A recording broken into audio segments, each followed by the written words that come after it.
Hi everyone and welcome to Hit the Apex this week. We've come out of a break and got straight back into back-to-back races. We've got a review of the Belgian Grand Prix for you today, and also we're going to be looking ahead to the Italian Grand Prix on this weekend. So it feels like nothing's changed basically since we went into the break. But it's just good to have some racing back. As always, I'm joined by Baden, I'm Jawad, and the championship's back on. And I guess with the result that we had in Belgium over the weekend, it's probably the result that the championship needed. Yeah, the result the championship needed, and certainly Ferrari and Sebastian Vettel, even if it was a little anticlimactic, you could say that they got the job done, and credit to them after some real near misses the past few races where they probably were on track for victories, in the races or in practices till rain might have caused things to go the other direction. So this time they executed, and now it's up to them again, go back to back on home turf. That'd be a big moment if they can follow through. Yeah, it would be, and we'll talk more about Monza at the end of the podcast this week. But as we said, the win that they needed, 17 points now, the gap between Hamilton and Vettel in the championship. But straight off the top, I guess it was an important win in the career of Sebastian Vettel, given that it was his 52nd career win. He's got more wins than Alain Prost now, of course, and at the same venue for the same team that his idol Michael Schumacher also achieved this feat back in 2001. And you were talking about off air how you witnessed that moment for Schumacher and now for Vettel as well in the Ferrari. So certainly a special race to be remembered in his career as well. Yeah, all these milestones do tend to be quite synonymous with Belgium. It's quite appropriate, you could say, given its reputation on the calendar. And for Vettel, you could see it did mean a lot to him, and probably the way that he trickled along for a few years there after the success at Red Bull, and now he's really back in the thick of victories since last season, and who knows where he'll shape up in the all-time stats, but he's not too far behind Hamilton, and who knows how much longer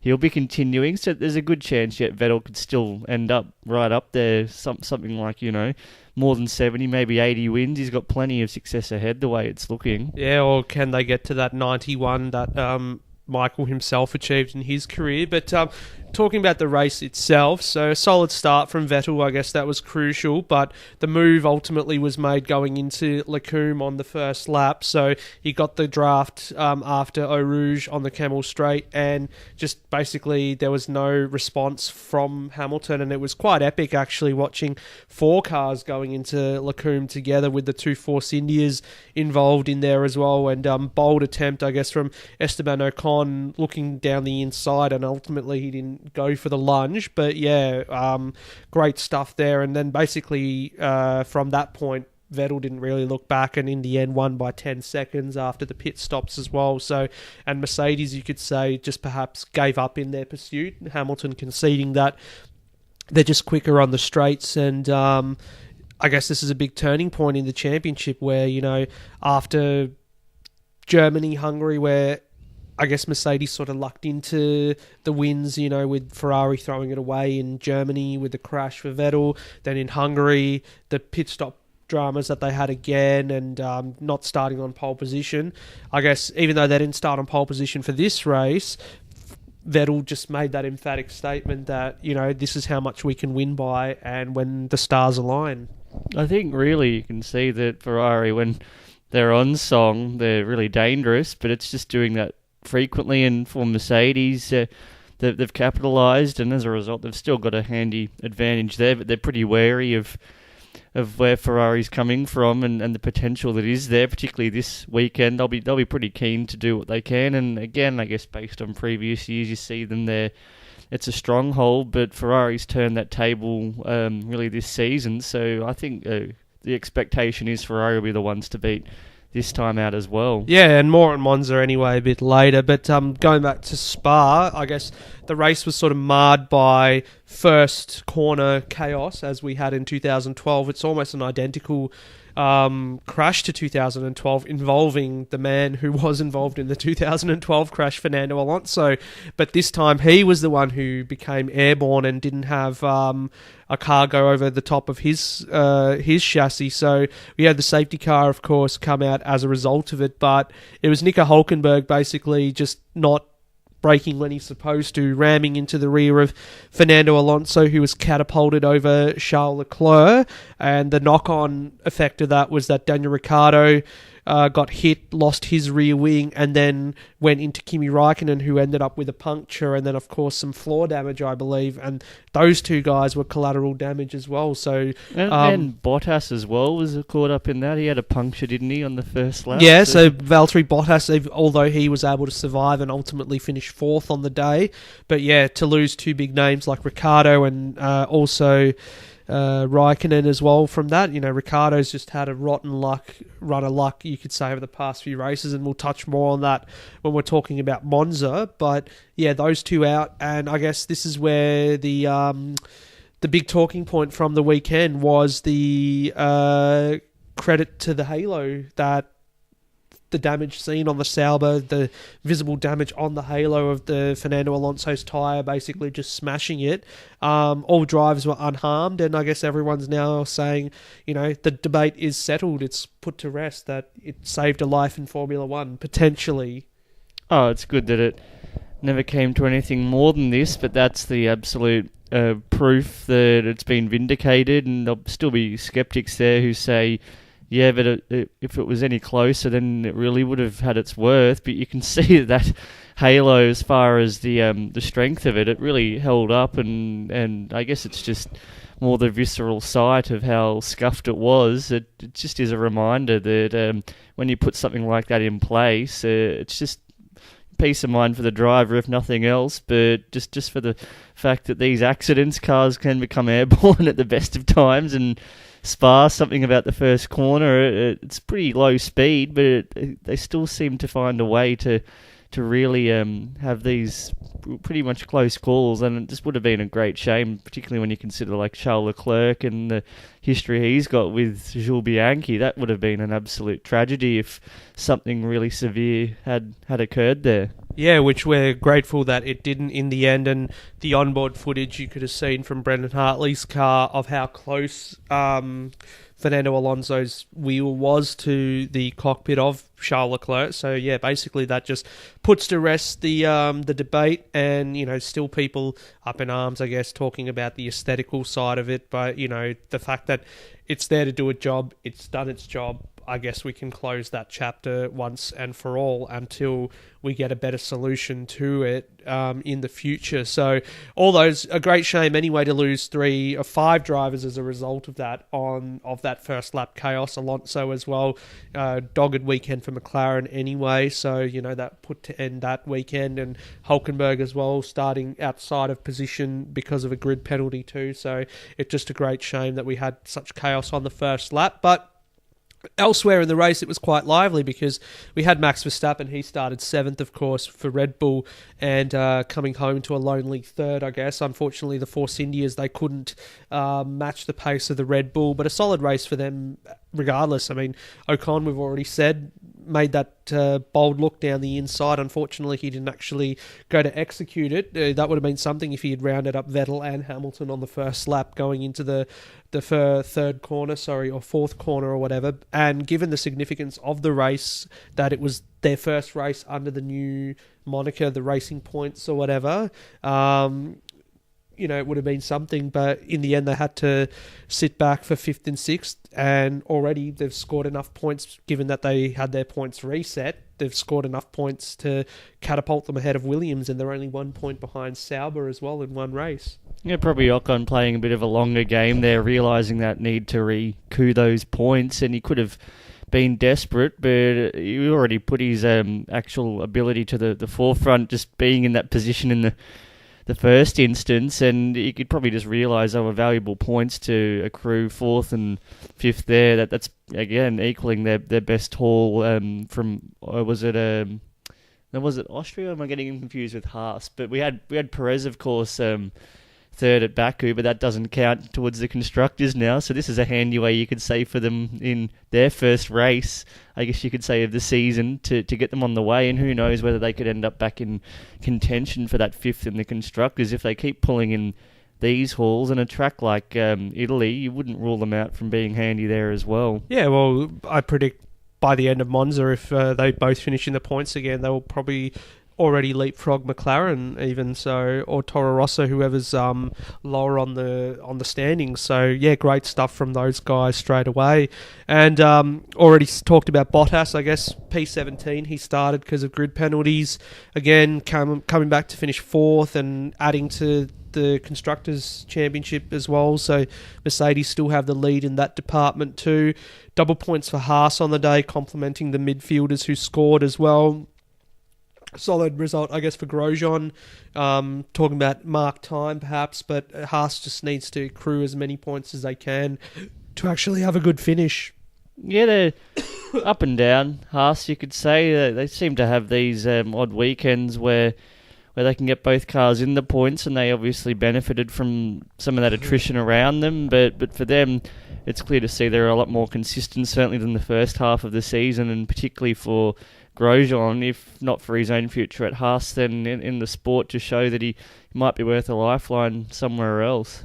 Yeah, exactly, and solid because I guess qualifying in the top 10 also helps as well, so to avoid some of that midfield chaos. And rounding out the points, it was we had Pierre Gasly ninth, and what was encouraging about this race for Toro Rosso is that the Honda motor actually seemed quite competitive, especially on those straights, and we saw an interesting exchange between Brendan Hartley and Marcus Ericsson battling for 10th, and the Sauber, of course, having the up-to-date Ferrari power unit, and given that the Ferrari power unit's now the best on the grid, you know, for the little Honda, the plucky Honda, to be going toe-to-toe with it on the straights at Spa was quite something to be encouraged by, given that progress that the Honda have made this season. And I guess Red Bull will be looking at each race now until the end of the season to see what they're going to be in for next year as well. Yeah, relatively speaking to the benchmark, it's as encouraging as you can take it within where they're tracking. They're still a ways off. Even Renault, I guess, is their ballpark for the time being. But in terms of Red Bull's contrasting between Renault in its current supplier and outgoing, and what to expect with Honda, they can already see this year that collaboration with Toro Rosso has served its purpose, and that in extensive data that they've probably been able to glean. I think really Max Verstappen talks about not expecting titles, but as long as the car and the engine is reliable and Red Bull has a sound chassis, you can expect to see them being more or less around the point that they're at this season, and that's about as much as you can expect. And certainly Honda would take that compared to what they've been through since 2015. Yeah, exactly. And also, while we're on Toro Rosso and Brendan Hartley, I guess it's encouraging to see him have some wheel-to-wheel battles as well, even though he didn't end up in the points. So, you know, solid race for Toro Rosso in that respect. Yeah, I think that Hartley, again, he's getting some momentum up, and after that crash he did have at Silverstone, he's probably turned a corner, and he just seems a lot more relaxed, or something about his nature. It looks like he finally feels like he does belong there, and I guess maybe a bit of pressure is off his shoulders with the promotion of Gasly to Red Bull. He'd be hoping he'll get to at least keep one of those seats at Toro Rosso, and perhaps he just knows with a secure future that he can just go out there and enjoy himself. Yeah, exactly. So that pretty much rounds out what was a pretty interesting race, of course. The late hour that we've got to watch them all at. Excuse us for complaining about this for the umpteenth time this season. But before we move things on, drivers of the day, I guess Bottas, commendable for the job he did to get to P4, but for me, Sebastian Vettel, just the race that he needed, Ferrari needed, the championship needed, and just the way he won. It was a vintage Vettel performance to dominate by 10 seconds. Yeah, got to give credit to him, really.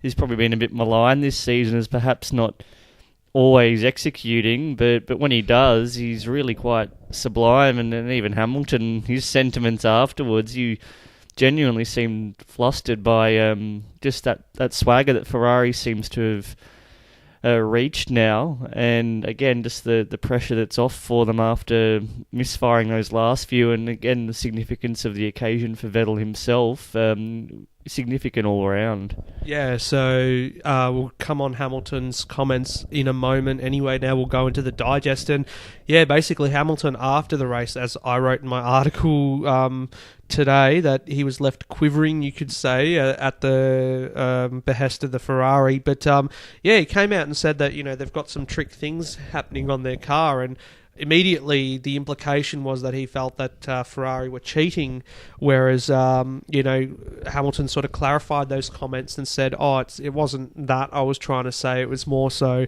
that they've got a trick thing on their car, like a special thing to make their like party mode or whatever that Mercedes used to have, and that clarification seemed a little interesting. And then we had Charlie Whiting come out after the race and dismiss those comments, just pretty much laughing them off, saying, the Ferrari's pretty much operating in the given parameters and everything. And it's not the first time this season this has happened, because I think it was after Monaco where that whole ERS thing was being investigated, the double batteries that they're supposedly using but they're not. Yeah, it seems as though that previously cordial relation between Ferrari and Mercedes has soured as it's become apparent, particularly to the latter there, that Ferrari's quite serious about this title bid after last year. They've taken it up to another level, and for Hamilton himself, doesn't help his reputation that every time he doesn't get victory, there's some sort of sour milk sentiment, like we saw what happened after Britain as well. It's not a great look, regardless of whether he does have a point. But it would seem that if Whiting, who's probably run through the cars with a fine-tooth comb, if he says there's nothing to it, then we just need to move on. Yeah, exactly, and see what happens this time out as well. But interesting comments from Lewis Hamilton as far as just the general feeling about how Ferrari's going at the moment. He's saying that now that they've got the power on the straights, the circuits that they normally do well at, like Singapore, they're going to be doing strongly here at Monza next weekend, and Mexico, which is another power-sensitive track, and then circuits like Singapore, which they typically are really strong at, Ferrari. It's going to be very hard to find a circuit now where Mercedes are naturally dominant, and it could be Ferrari the favourites going into every weekend now. And even Red Bull at particular circuits such as Singapore, you can expect them to be right on the game, and a bit of misfortune lately. Almost every weekend it seems one, if not both, cars suffering with reliability or some other misfortune. But with Ricciardo taking that penalty for Monza, he hopefully has placed himself to capitalise and maybe it could be his last opportunity to win a race for Red Bull. As well, yeah, indeed. So moving it on, new deal looking likely for Kimi Räikkönen, and as you said last week, what if it's a multi-year stint that he gets now, heading into 2021 potentially? That's when Charles Leclerc will be chosen. So I guess, would have been a bit unfair, you could say, if he was turfed at the end of this year. It should be his decision, I think, at that age now, that if he wants to retire, he should be given the choice, not forced out like, it was suggested. Even though that it'd be exciting to have Leclerc in the car, I think Kimi should be able to bow out on his own terms. And he's only improved, really, particularly since Vettel joined. He's always had the poor luck, but in terms of his confidence and just showing on any given lap, particularly, he's as quick as anyone. And really, it was just again a case on the weekend of being in the wrong place at the wrong time. And if things had gone a little differently, I think pole could have been his, and who knows from there what he might have done off the line. Just getting bogged down in all that drama, it just hasn't gone his way. But you can see that he's now at a point where he does warrant the seat, whereas even 12 months ago, a stronger case could have been made for Leclerc. Yeah, it definitely could have been, but at sort of before the mid-season break, I was leaning towards Leclerc and saying, it should be about the future for Ferrari. But then at the same time, having had a rethink, it's like, well, Kimi's not really done much wrong here. So, it'd be nicer if he was given the option, or he chooses to bow out on his own terms. And then, Leclerc can only benefit from having another year or two with someone like a Sauber, or as you keep saying, maybe a shift up to Haas or whatever. So, I guess it's just a matter of, when Kimi feels he's ready to retire, and that would be, if he can win a race or two in that time before, then it would be really good to see. Just take a win at this point, since it's been such a long time, but it would be nice for him to sign off again on his terms. Yeah, because we already know that Alonso's retiring, potentially with not another win to come for him in F1. So, for Kimi, we don't want to see that happen to him either. Elsewhere in the world, we had IndyCar on over the weekend, back-to-back after what happened the week before, and it was Aussie Will Power who took the victory at the Gateway. So, and in terms of the championship, he's still a mathematical chance, but you can really see it's just a two-horse race between Scott Dixon and Alexander Rossi, who, finishing second on the weekend, he was able to reduce the gap down to 29 points with 2 races yet to be run. Yeah, you can see that he's on a bit of a hot streak lately, but Dixon, I guess, probably just going about his business there. He's still got that handy buffer, and you can see Will Power, he's probably a little bit later to the party, but he's been remaining competitive since that title. He finally broke through for a few years ago, so who knows what will happen in 2019. But as far as the spectacle of Indy does go, as we discussed last episode, that it's looking like a very bright future if they can lure someone like Alonso there. I think its profile's really on the up, particularly the last year or so, and then you have stuff like what happens with Wickens. It's naturally going to receive attention, but you can see that it's returning to that level where it was at its height in the 80s and 90s. Yeah, getting back to the old champ car days and whatnot, when guys like Nigel Mansell and Marco Andretti as well. Michael Andretti. Marco, he's not quite that rough around the edges just yet. They all have Mario, Marco, Michael. It's hard not to get confused with those names. But taking it back to those heights and whatnot, and even always talk about whether they'll come back to Australia. Do they run on the Gold Coast again? Maybe a new circuit, a road course like the new Bend circuit as well in Adelaide. What if IndyCar came over there? That'd be something interesting to see. So yeah, we'll see what happens with 2 races to go in that championship. Disappointing in MotoGP over the weekend, the British Grand Prix. Eventually they had to cancel it because of the rain, the downpour, the fact that Silverstone, the resurfacing hasn't really aided in the drainage of the circuit. It was just a lot of standing water, which on a MotoGP, on a bike, it's just a lot more dangerous to race than if you're in a Formula 1 car.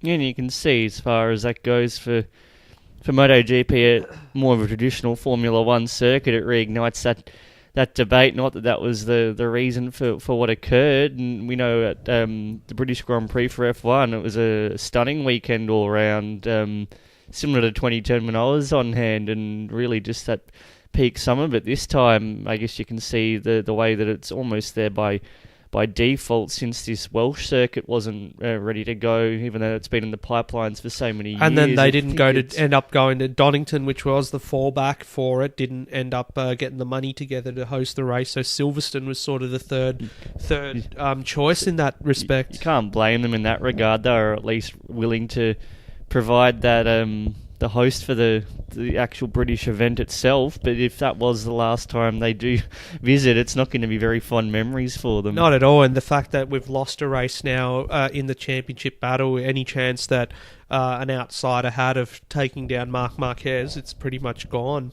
And a shame they can't accommodate perhaps an alternate race on a spare weekend, or even if it was possible at the end of the season to make sure they don't lose out. I don't know. Yeah, 2 races in the Valencia weekend, a Saturday and Sunday race, do it World Superbike style. So, yeah, that's a bit disappointing in that respect. But, let's move it on, talk about supercars now, and the Bend Super Sprint, which we had on over the weekend too. A lot of motorsport, which was good to see. And just to kick off the talking points, I guess, it's just nicer and refreshing to see we've got a new circuit in Australia, not a street track but an actual permanent facility. And could it be the best new circuit in Australia? It's challenging, the drivers loved it. As far as facilities are concerned as well, $130 million went into the development of this place, and it could definitely be one to attract big events. Now, you were talking about the potential of, it hosting an endurance race in the future,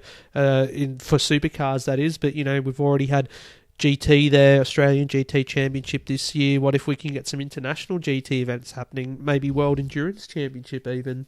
Yeah, tied in even with the spectacle of other events like the supercars, and already the CEOs come out and raised it as a candidate to, if not replace Sandown as an enduro round, then even an additional event. You can see it has that big scale potential there, and it would certainly be attractive to perhaps international types who want to try their hand here. And as far as the sports car spectacle, it probably lend itself more greatly to that than open wheel F1 style. Maybe IndyCar's more appropriate, or dare we say Formula E, something like that would be. Formula E can't because they only race on street tracks. So is that a mandate that they have to race on streets? It's a street championship.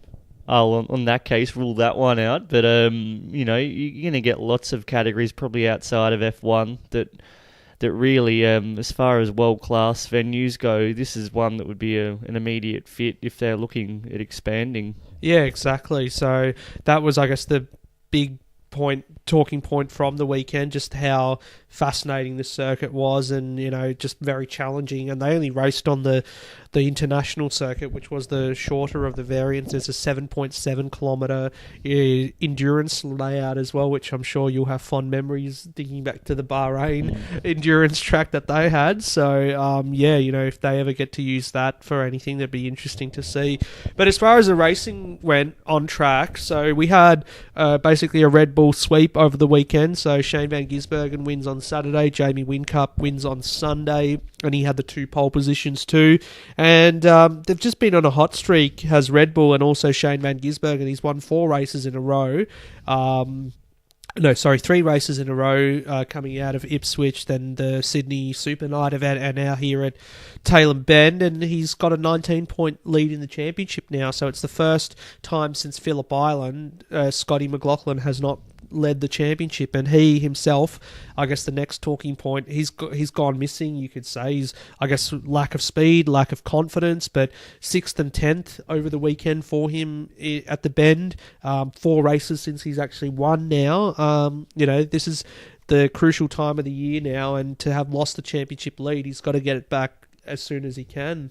Yeah, probably not the worst time for him to have a little blip if he can get his head back in the game for the Enduros and snag at least victory at one of those events. It's going to go a long way, but we do know that Triple Eight does come alive, particularly in the Enduro season, so they've really hit their stride at the right moment. But I wouldn't go riding off McLaughlin by any stretch at this point, and he's still at least thereabouts. It's not like he's at the back of the grid and completely sacrificing that hard-earned lead he had until very recently. But if it's a confidence thing, then you've got to hope that he gets that back as soon as possible, because, those endurance races, there's a lot of points up for grabs, and I guess reuniting with his old teammate Alex Premer as well, those two have got to be firing, because Van Gisbergen is in a red-hot streak of form at the moment, and being united with Earl Bamber, it's going to be interesting to see how those guys go.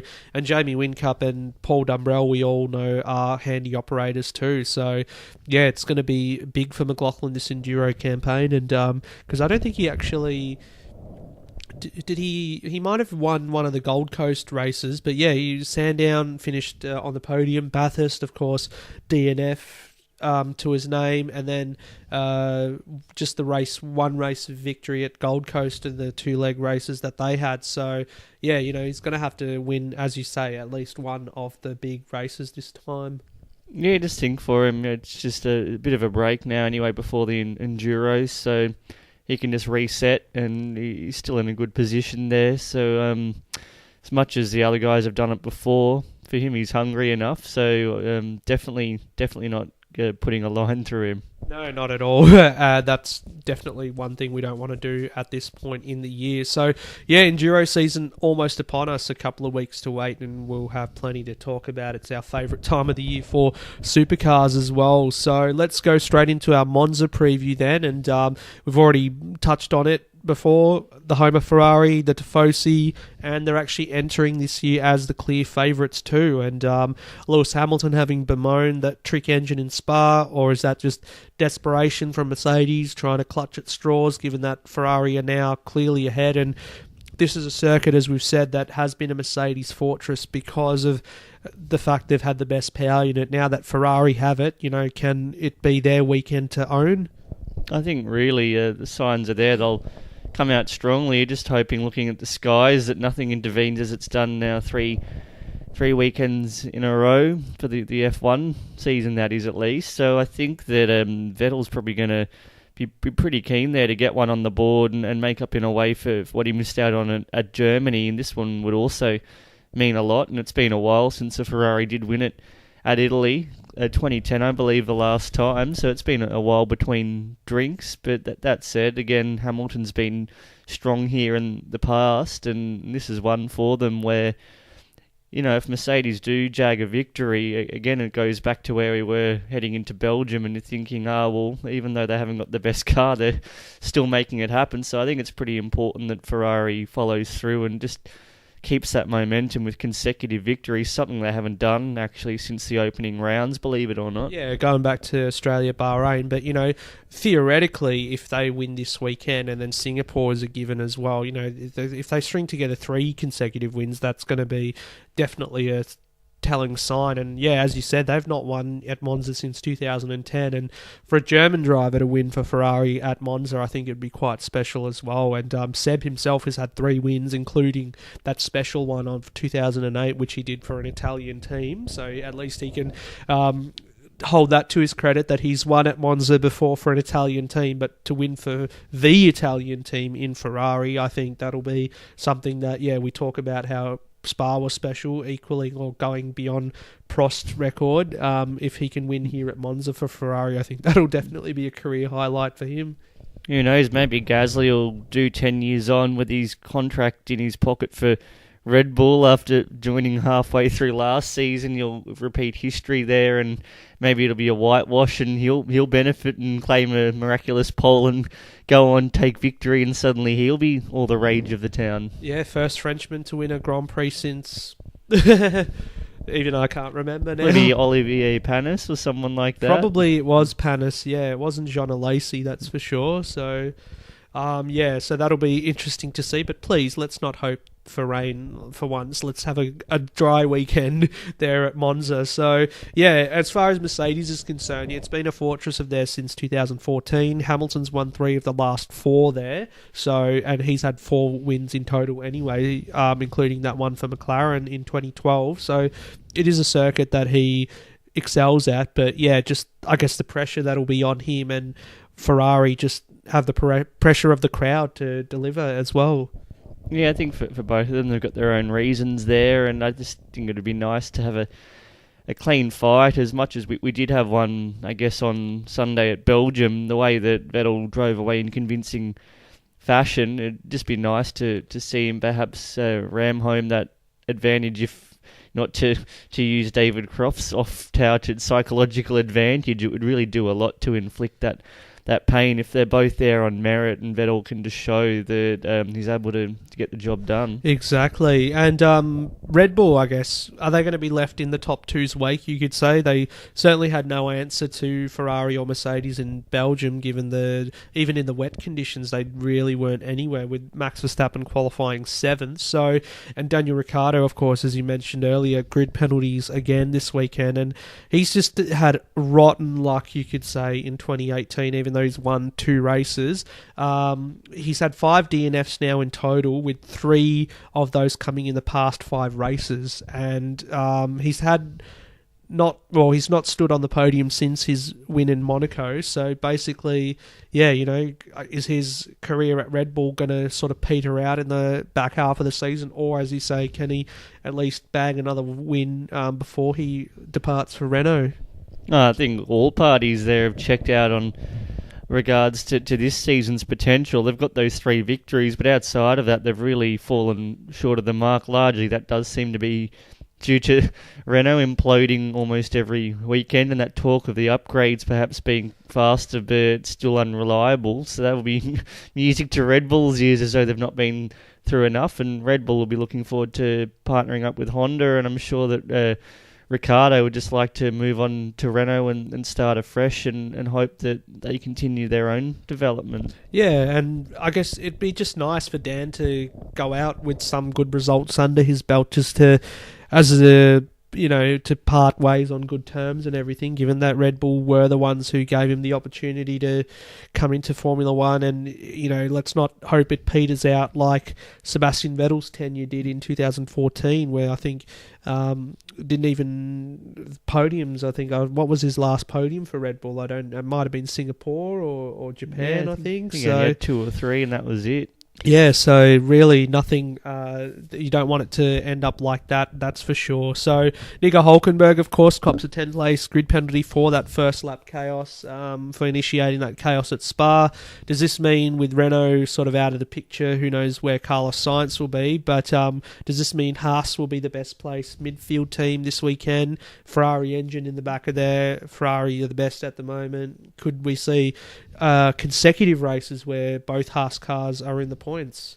Yeah, just be a sign of how far they have come now that both cars are active. You can say for Grosjean again, that idea whether it's too late and all those rumours spinning, it could be Perez, it could be Leclerc, it could be someone completely different who might be out of a seat the way these musical chairs are moving. But it's just good for them that they look like they now belong as a 2-car team, and who knows where they'll shape up in the ultimate constructors race. It's taken 2.5 years to become a 2-car team, so but going back to the musical chairs, what you were saying as well, could there be driver changes on hand for this weekend? We haven't heard anything yet, but that idea of Stroll being put into the Force India as soon as possible, where does that leave Esteban Ocon, Stoffel Van Dorn as well? If Ocon ends up going to McLaren, will it happen this weekend? Will it happen next weekend? It's just the musical chairs that just doesn't stop.